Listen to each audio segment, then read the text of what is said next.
So welcome everybody. My name is Jean Marie Herron. I don't see any newbies on the call, so you all know who I am. I am a certified professional organizer and I run a company called Posse. And today is my monthly Zoom call, which I call my Posse's Pen. It is being recorded, so please know that. And then at the end, within about a week's time, my assistant, Deb Davis, who's up in my top left corner, she will get the recording up on YouTube. So if you miss it, or you know somebody who missed it and you want to see it again, the easiest thing to do is to go to the homepage of my website and go to the YouTube icon. And it has all my previous recordings. Actually, I was looking this up this morning. We started in April. So back in 2010, I had a real physical support group called Posse's Pen, and we met in wonderful spaces and places. And so this is sort of the resurrection since April of 2020. And next year, I'll mention it now, for 2021, I'm still going to keep it the third Wednesday of each month, but I'm going to move it to 12:30 and do more of a lunch and learn theme. So that information will be coming out in my newsletter. All right, so today's topic is Posse's Pandemic and Winter Checklist. And I was being extremely selfish when I decided to do this topic, because I love to write and talk on subjects that I need to get better at. Those of you who know me intimately, you know that this year was a big year for me, and I downsized out of my family home of 20 plus years in Mahwah, New Jersey, and I'm now in a much smaller home in Ridgewood, New Jersey. And when we moved to Ridgewood, we did a 6-month renovation during the pandemic, and we basically changed out all the mechanicals. I have a brother-in-law who owns basically an HVAC company. So he is the master of everything, plumbing, heating, and air. So we have these R2D2 things in my basement, and I don't know how any of it works. And here comes winter, and Jean Marie needs to know, should there be an emergency, how to work everything. So that's how I got the idea. Plus, with COVID and with everything that you read relative to, government mandates, it's a great thing to know. So I came up with a handout, and Deb is going to share my screen right now. And what I'd like to do is basically walk through the handout.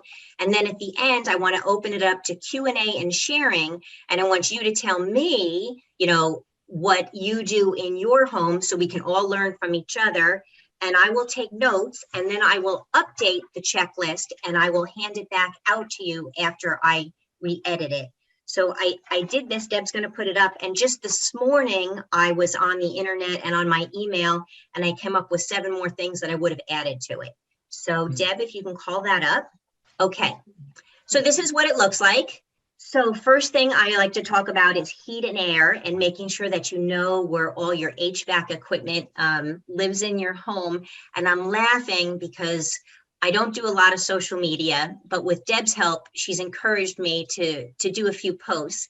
And I did a post, I took a video of me next to what I thought was called a mini split. And I learned since I did that video, inviting everybody to this particular Posse's Pen, that it's actually a combi unit. So I didn't even call the piece of equipment the right thing, but it's this new machine that's in my basement that basically runs all of our heating and cooling. So you can bet that over the Thanksgiving weekend, I will be getting together with my husband and labeling things down in our basement. So make sure you know where it is in your home, how to access it, should it break down, and whom to call if you need to repair it, right? So you can even, if everybody doesn't have a label maker, they're not that expensive. They're wonderful. P-Touch and Dymo are very, very good brands. And you can go out and get one of those and just P-Touch little labels and put it right on your equipment. Electricity, do you know how to, recharge your home if your power goes out, and making sure that your electric panel is well labeled? One of the things I learned here is I thought when we had done this renovation that all of our electricity had been updated because it's a really old home. And we soon discovered after moving in that we had a combination of old electricity and new electricity. And I really had to get specific with the electrical box because, I would do something pretty simple like shred something and all the power would go out in my office. And I learned that with the new electricity, we have arc switches, whatever it stands for, I don't know, but apparently they don't like things with motors. So make sure you know exactly how to deal with your electricity at home. Generators. So if, here in northern New Jersey, depending on where you live, we've had a lot of power outages the last couple of years. A lot of people have gotten generators. I have the kind that lives in my garage. So when the power goes out, I have a transfer switch and I have to be able to, move the electricity from the garage into the home. So just make sure that whether it's whole home or you have the kind that I do, that gives you just a little bit of power, make sure you know how to use it, how to start it, how to maintain it, how to fuel it. And if you want to be able to help somebody else, like now I live in a 2-family side by side, so our walls touch. And should we lose power, I also want to be able to give her some of our power. Water, do you know where all the shutoffs are in your house? That's very, very important, especially if you have a finished basement. We now have a check valve. Gas, how to turn off the main gas valve in your home. And then something to think about or be aware of is if you have other specific appliances that have its own shutoff, specifically for, wintertime. For example, a couple of years ago, we have a gas grill and my husband had forgot to shut off the gas to the grill during the wintertime. And we had some amazing gust of wind and it literally blew our grill apart from the house. So that was a little bit of a scary experience. So make sure you know all about your gas shutoffs. Security and keys. If you have any special instructions, especially that are related to a security system or garage door openers, things that should the power go out, you have to make sure you have a real key. When power goes back on, you know all the passwords. So just make sure you know how all that operates in case you do lose power and you need, backup keys and passwords and information like that. And then the internet, right? Are you comfortable with your technology equipment to the point where, if you had to reset everything, do you know, whether it's Verizon or Cablevision, where all that equipment lives? And do you know your passwords to get back in for a reset? I had our first situation where the internet went down in the house and I went down into the basement and I couldn't find, and I'm probably even going to say it wrong, the name of the box, not the router, but the actual cylindrical Verizon piece. And I'm looking and then I looked up and my husband had jerry-rigged it above a refrigerator. And it was kind of hanging down like a camera from the corner of the basement. And I had to laugh because, only my husband would do that. But, so then I learned where it was, but make sure you know how to deal with your internet, especially as we move into winter and we are all remote, we are all mobile, and we live, eat, and breathe through our electronics now so that we can do things like this. So Jean, can I just jump in with one suggestion? You met my sister in Breckenridge. You stayed at her house. She sometimes has people stay there when she is not, as sometimes we do. So one Christmas, she was not there, and family friends of hers stayed, and the power went out for multiple days.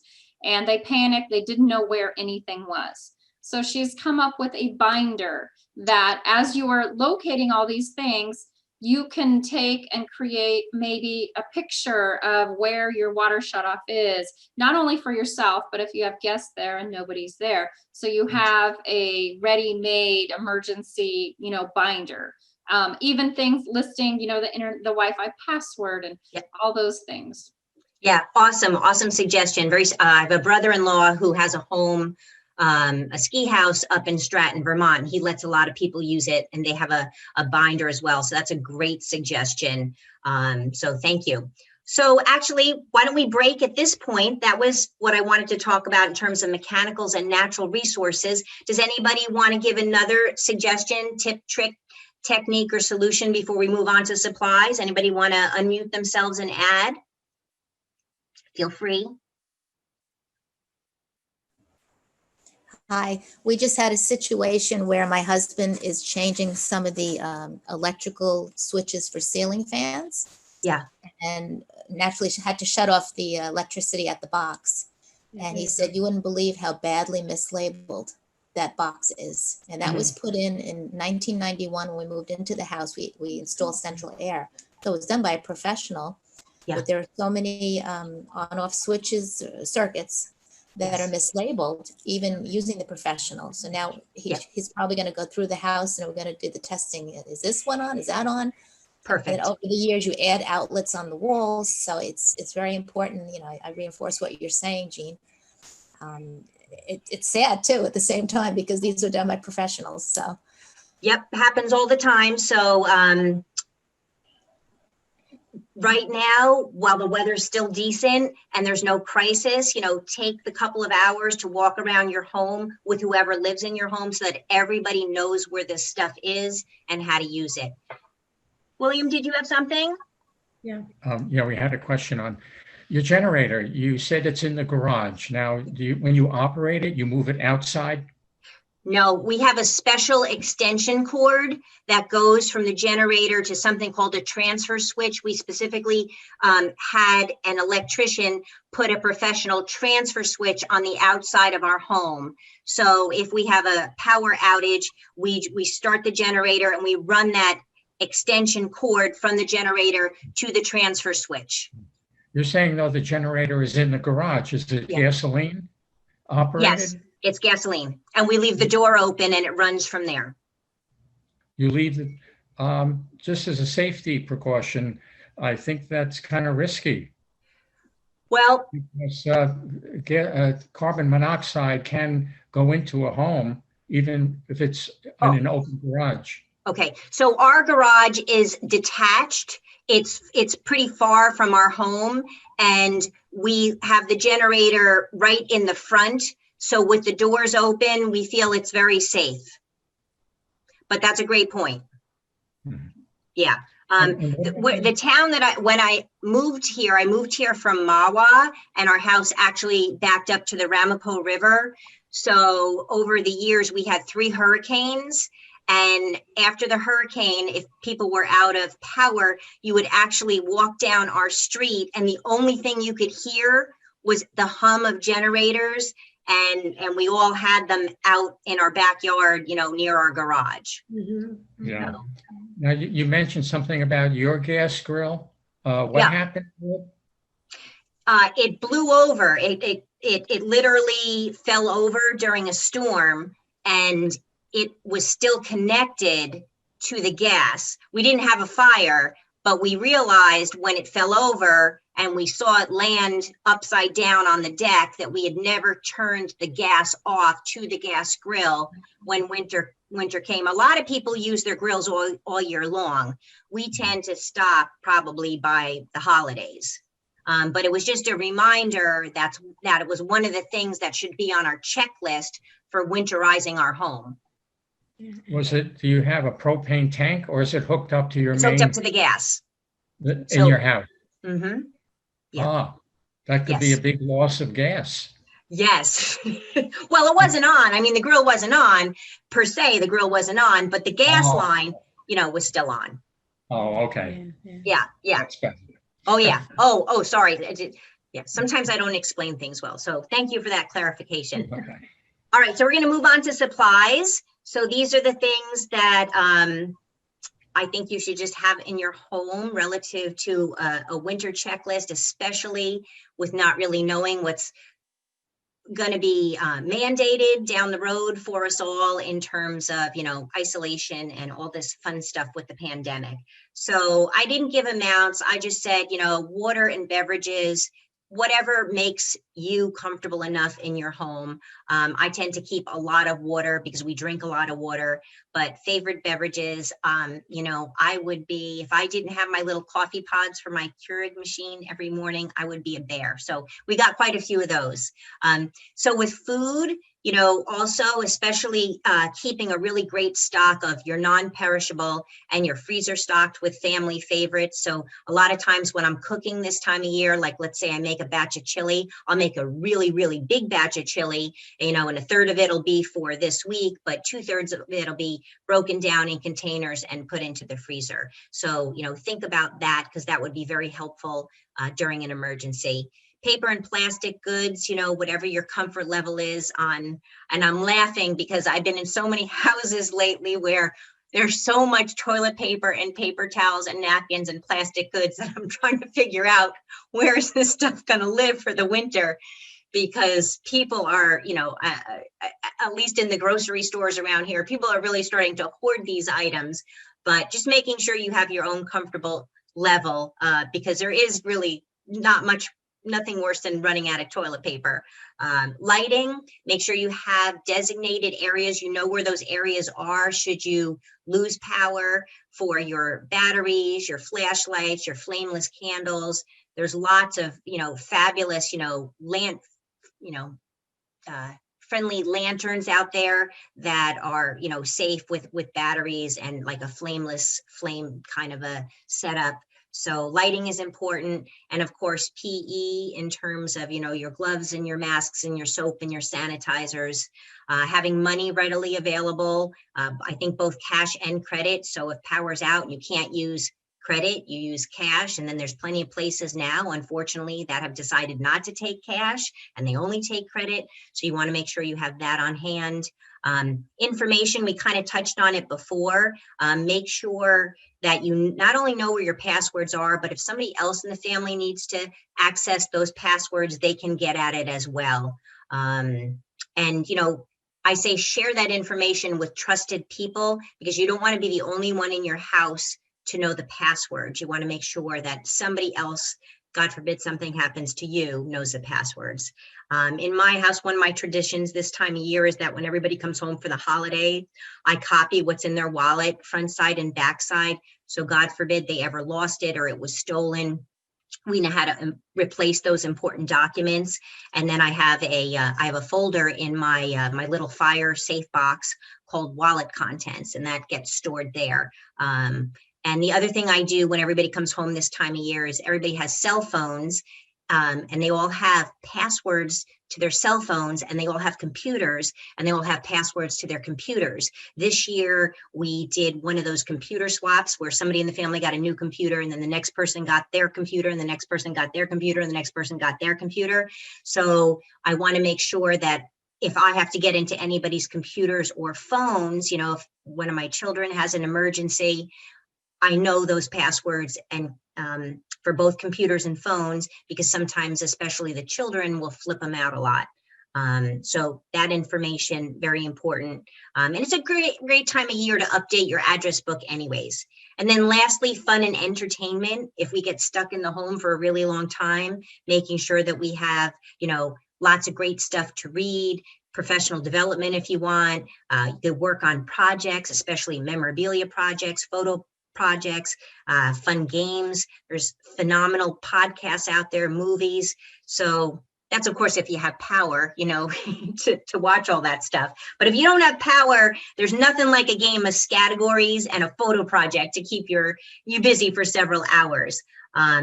So those were my notes on supplies. And before I open it up to everybody else this morning, I read about a few more things, and I wanted to add gutters, filters for your home, for all of your filters, sealing of windows, doors, driveways, patios, decks, whatever needs to be sealed for our cold weather, trimming the trees. We've had a lot of wind here lately, and there's this one tree in particular that I'm a little bit nervous about. Testing your smoke and carbon monoxide detectors, making sure they work. And then if you want to consider an energy audit, you can go to energy.gov. Some of them are free, some of them cost a little money, but you might want to figure out where in your home maybe, you need a little bit of energy conservation. So Deb, I'm going to ask you to take this down so we can go back to our gallery view. And then if anybody, or if everybody wants to unmute and talk about anything specific they do this time of year, I would love to know what you all do in your house. I have a comment on, I don't know if it was on, I don't recall it on your list, but knowing where the valves are for outdoor faucets so they don't freeze up. Water, yeah, okay, great. Outdoor faucets, okay. Yep, I mentioned water shutoffs, but I didn't specifically mention outside shutoffs, so that's great. Yeah. I don't have a sprinkler system, but I live in a neighborhood where a lot of people do, and I've noticed all the trucks coming around to winterize the sprinkler system for people who, you know, do that. So thank you for that, William. Welcome. Also, for traveling and power outages, our phones batteries drained very quickly. You can get those little battery phone chargers now for, I don't know, $10 or something. They make great stocking stuffers for your kids or who people you don't know what to get for. I always carry one when I travel because I don't know. Well, actually, I have a new phone. The battery lasts forever in it, but with my old phone, it would drain, you know, in an 8-hour period. So. Great. Yeah. My son had something, he gave it a nickname. He called it the brick because Yes, it was like a little brick. That is a name for. Is that what it's called? Well, I think that's a name. I don't know if it's a brand name, but, okay. Yeah, but that is a name that people call those little portable chargers. Okay. So I'll tell you a quick story. So for his high school graduation present, he wanted to go to Cedar Fair to ride the roller coaster in the parks. And I was the pack mule that day. So while everybody went on all these rides, I got to hold everybody's, you know, phones and wallets and blah, blah, blah, because I don't do rides. But I was listening to podcasts all day long because I was sitting down in a chair with everybody's stuff. And by like 4 o'clock in the afternoon, I'm like, oh no, I'm running out of battery. And so, you know, my son comes off a roller coaster. I'm like, where's that brick? I'm like, I for the first time in my life, I need a brick. Okay. Any other tips, tricks, solutions? Anything to help us get through this Thanksgiving with everything going on in the world? Pray. Right. Everybody pray. Yeah. Yeah. Okay. Okay, Marie. Oh, Patty, hi. Hi. Just to winterize our house, we just kind of cleared a lot of debris around the, you know, perimeter of our house. Yep. Yep. Leaves, gutters, debris. Yeah, trimming all the like dead flowers and bushes. Yes. Yes. Okay. All right. Anybody else have any more tips? I have another one. Okay. My husband labels the shut-off valves. Like wait, slow down. He labels the what? The shut-off valves. Shut valves. With the, you know, they have those little tags. Yes. With the string. Yes. So he, you know, labels them. Great. Yes. So I had mentioned a label maker before, but, you know, again, whether it's in Staples or Home Depot, besides a label maker, they make those oak tags in different sizes with the little string. And that is a great thing to attach to your, you know, your valves and your mechanicals. Yes. All right. I have another one. The my father in the like the furnace water heater, the instructions in a heavy plastic thing and hooks it nearby. Yes, I'm so glad you said that, because as soon as you were about to say that, I was picturing, I have an uncle and they up in Mayapack, New York, and they actually just sold their home. And they have a whole home generator, and it's actually outside on the property, and it is humongous. I mean, it is bigger than most people's shed, the generator, and it lives in a big shed. And I'm thinking this generator is like an oldie but goodie, decades old. And so similar, what we had him do was we had him write out all the instructions, and we did a binder just for the instruction manual for that generator, because where he is, he's in a lake community and they lose power all the time. So that's a great one to put instructions for your equipment. Super. Thank you for that, Patty. But not in the same room, like it's not Yes. close to it, you know, like near the outside of it. Yep. By the room. And also my husband, he has a binder of all the like instructions for all the appliances, like refrigerator, dryer, in a whole binder. Yes. Yep. So hopefully everybody has in their home, whether it's a binder, a file, an accordion of all of your manuals, instruction manuals, easy access. What a lot of people do in garages is you can put up like a some type of a wall mounted file organizer. So I know a lot of, and this is going to sound very sexist, gentlemen. So we've got like the leaf blower, the lawn mower, the generator, the power washer. So all that kind of power equipment that's outside, all those manuals are right there, so that if the leaf the leaf blower decides not to work, it's there. So thank you for that. Okay, go ahead.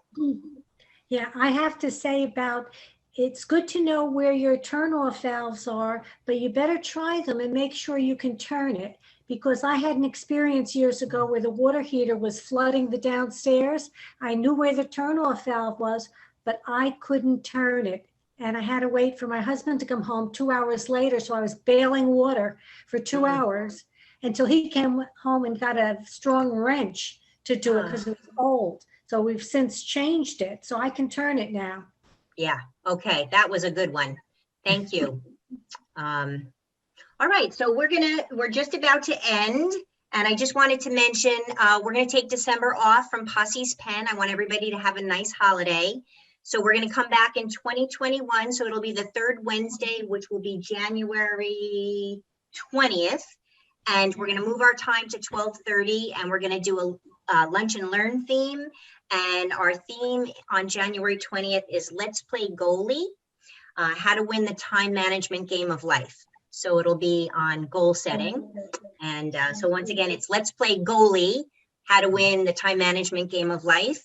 And I don't know if anybody's interested or if this would make a good holiday gift for somebody, but I created a recorded webinar. It's on my website under Posse's Pen Speaking. Deb can put this in the chat.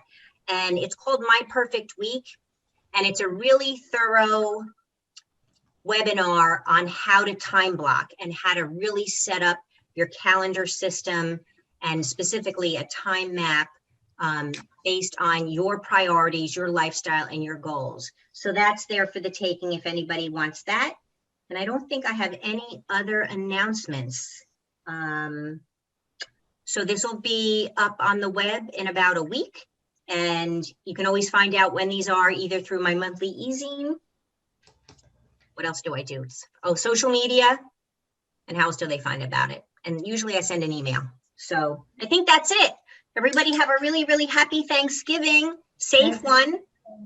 And everybody this weekend has to go around their house with their oak tags, their label maker, their instruction manuals, and your list. My list, right. Okay. Thank you.